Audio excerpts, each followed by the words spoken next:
ሂሳብ በመጀመሪያ ነው የሚከፈለው ይለዋል። ምን ችግር አለ ስንት ነው ሲል 1 ሚሊዮን ብር ሲል ሰውየው በጣም ደነገጠ። ለምክር ነው ሚሊዮን ብር የምከፍለው ሲል ወንድሜ ከፈለክ ከፍለ መመከር ትችላለህ፣ ካልፈለክ ደግሞ ሌላ ተረኛ እንዲገባ ቦታውን ብትለቅ ይለዋል። ነገሩ በጣም አስገርሞት ከከረጢቱ የተባለውን ገንዘብ አውጥቶ ከፍሎ በጣም ምክሩን ለማግኘት ሰፋ ደልቀቅ ብሎ ቁጭ ይላል። ከዛ መካሪው ሰውዬ አቋራጭ መንገድ አትውሰድ ይለዋል። እሺ ጥሩ ሀሳብ ነው፣ እሺ ምክርን ንገረኝ ሲል በቃ አለቀ እሱ ነው ምክሩ ሲል በጣም ተናደደ። ይሄንማ አውቀዋለሁ ሲል ካወቅክ እኮ ታዲያ ለምን እዚህ ትመጣለህ አለው። እና ታዲያ ይሄው ብቻ ነው 1 ሚሊዮን ብር የከፈልኩት? አዎ 1 ሚሊዮን ብር ይሄ ነው ይለዋል። ከዛ በዚህ ጉዳይ ላይ ተናዶ እሺ ትንሽ ምክር ጨምርልኝ ሲል አይ ሌላ ምክር ከፈለክ ደግሞ መክፈል አለብህ። ምን ያህል ነው መክፈል? 1 ሚሊዮን ብር። ተናዶ ሊወጣልና ቆይ እዚህን ሰውዬ ጉዱና ያለው ብሎ እንደገና 1 ሚሊዮን ብር ይከፍላል። እና መጥቶ ቁጭ ብሎ ምክሩን ሊቀበል ሲል እሺ ምክሩ ምንድነው? ሌላ ሚሊዮን ብር ከፍያለሁ ሲለው በማገባ አትግባ ይለዋል። እኮ አልገባም ሲል በቃ ምክሩ እሱ ነው።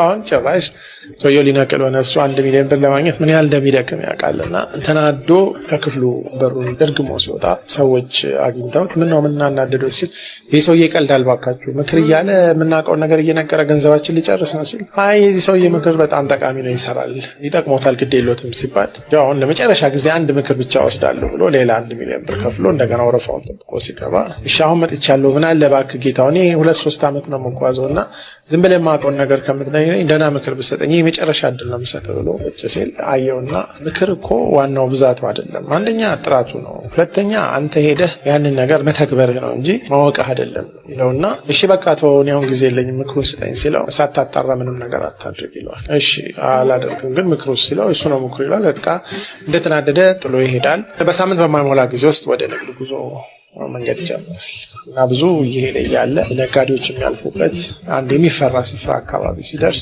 ከማለፉ በፊት ብዙ ሰዎች ግርግር ፈጥረው አይቶ ምንድነው ነገሩ ሲላቸው አይ አንድ በጣም ጥሩ ሀብት ተገኝቷል እና ሰው ሳያመልጠው ለመግዛት በተለመደው መንገድ ሳይሆን በዚህ በጫካ ውስጥ እየሄደ ነው እና እኛም ወደዛው ልንሄድ ነው ሲሉት እሱም ለመሄድ ሲንቀሳቀስ አቋራጭ መንገድ አትውሰድ የሚለውን ምክር ትዝ አለው። ቢያንስ ገንዘቤን ያወጣሁበት ምክር ነው ብሎ እሱ በተለመደው መንገድ ሲሄድ ሰው ሁሉ እየቀደመው በዛ መንገድ ሄዶ ዞሮ ሲደርስ ያ ሐሳብ ውሸት እንደሆነና በዛ መንገድ የሄዱ ሰዎች ሁሉ ሽፍቶች እንደገደሏቸው ሲሰማ ህይወቱን ያምከር እንዳተረፈለት ታውቆ በጣም ስሜቱ ተነክቶ እንደገና መንገዱን ሄዶ አንድ ስፍራ ሲደርስ ይመሽበታል እና ማደሪያ ስላልነበረ የተለመደው የሚያድርበትን ቦታ በሳት ተቃጥሎ ነበርና ሲፈልግ አንድ መብራት ያለበት ቤት ከሩቅ አየው ማታ ስለሆነ ወደዛ ሲደርስ ሲያንኳኳ አንድ በጣም የሚያምሩ ጺማቸው የተንጀረገገ ደስ የሚሉ ሰው ወጥተው ምን ፈልገህ ነው ወዳጄ ሲል አይ የመሽበት እንግዳ ነኝ መሽቶብኝ ነውና ብታሳድሩን ብዬ ነው ይላቸዋል። ከዛ ያስገቡታል። ቤት እንደገቡ ትንሽ ከተጫወቱ በኋላ እራት ይቀርባል።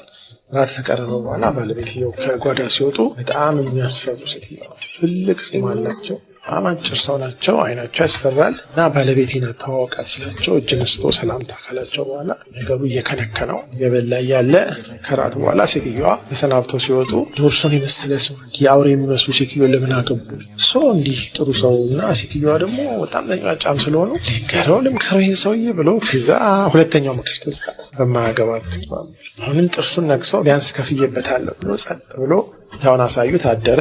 ከዛ ጠዋት ቁርስ ተበልቶ ከመሰናበቱ በፊት አንድ ነገር ላሳይ ብለው ወደ ጓሮ ይዘውት ሄዱ። ከዛ ጓሮ ሲያይ የሰው አጽም ተከምሯል። አንዳንዱ ገና በቅርብ የሞተ ሰው እና ይሄ ሁሉ ሰው ምን እንደሆነ ታውቃለህ? አዎ እንዳንተ ማታ መጥቶ መሽቶባቸው አስተናግጃቸው መጨረሻ ላይ የምወዳትን ባለቤቴን ልፈታ እሷ ላይ ክፉ ቃል ሲናገሩ ያው ደግ ላረገለት ክፉ የሚናገር ሰው እዳው ሞት ነው እና የመጀመሪያው ሰው ነው ከዚህ ቤት ሳትገደል ይወጣ ሲሉት ይሄ 1 ሚሊዮን ብር ተረፈኝ ብሎ ስራውን ጨራርሶ ከ3 ዓመት በኋላ ሲመለስ ወደ ሰፈሩ እየቀረበ እያለ ትልቅ ድግስ አለና እሱ ወደ ሰፈሩ እየቀረበ ሲመጣ ሰዎች መጥተው ምንድነው የድግስ ይላቸው የእርሶ ራሶት ባለቤት ዛሬ ሰርጋቸውን ያገባሉ ሲል በጣም ተናዱ። እኔ 3 ዓመት ጠፋ ብላ ነው የምታገባው ይሄ ለነሱ ብዬ አይደለም ብሎ ስሜቱ ገንፍሎ የት ነው ሙሽራው ገብቷል ለመሆኑ አይ ሙሽራው እየተጠበቀ ይሄማ አይሆንም እንደው ገብቼ ደፋታለሁ ብሎ ጠመንጃውን አቀባብሎ እያለ ሶስተኛው ምክር ትዝ አለው። ሳታጣ ጠላን አስገብቶ የት ሄድብኛል እስቲ ጉዷን እሰማለሁ ብሎ ሲገባ ለካ ከሩቅ መምጣቱ ታውቆ 3 ዓመት ሆኖ የጋብቻ ቀናቸው ነበርና እንደ አዲስ ሰርጉ የተደገሰው ለሱ ለራሱ ነበርና የሆዱን በሆዱ ይዞ በ3 ሚሊዮን ብር ያገኘው ምክር ህይወቱን ቤተሰቡንና ስራውን አተረፈለት። እንግዲህ በገንዘቡ ከዚህ የተሻለ ምን ሊገዛበት ይችላል? እነዚህ ጥበቦች በጣም ትንሽ ምክር ነው የሚመስሉት። አቋራጭ አለመውሰድ፣ በማያገባን አለመግባት፣ ሳናጣራ ምንም አለማድረግ። አሁን ባለንበት የሶሻል ሚዲያ ዘመን እና በብዙ ነገሮች ወሬ በሚበዛበት ዘመን እና ሰዎች ቶሎ መክበር በሚፈልጉበት ጊዜ ከነዚህ ከሶስቱ ውጭ ህይወታችንን እያከሰረ ያለንን ነገር አለ። እንግዲህ እኔ 1 ሚሊዮን ብር አላስከፍላችሁም፣ ያው የኔ ስላልሆነ ምክሩ። ሁላችንም አቋራጭ ባንወስድ፣ በትክክለኛው መንገድ ብንሄድ፣ ትክክለኛውን ነገር ብንናገር፣ በማያገባን ባንገባ፣ እንደዚሁም ደግሞ ሳናጣራ ብዙ ወሬ ባናናፍስ፣ ብዙ ድርጊቶችን ባናደርግ መጀመሪያ የራሳችን ህይወት ሰላምና ስኬት ያለው፣ ቀጥሎ ቤተሰባችን፣ እንዲሁም ለሀገራችንም ትልቅ መድኃኒት ልንሆን እንችላለን እና እናንተም ከዚህ ምክር ጋር እንድትቆዩ እያሳሰብኩኝ አቋራጭ አትውሰዱ፣ በማያገባችሁ አትግቡ፣ ሳታጣሩ ምንም አታድርጉ።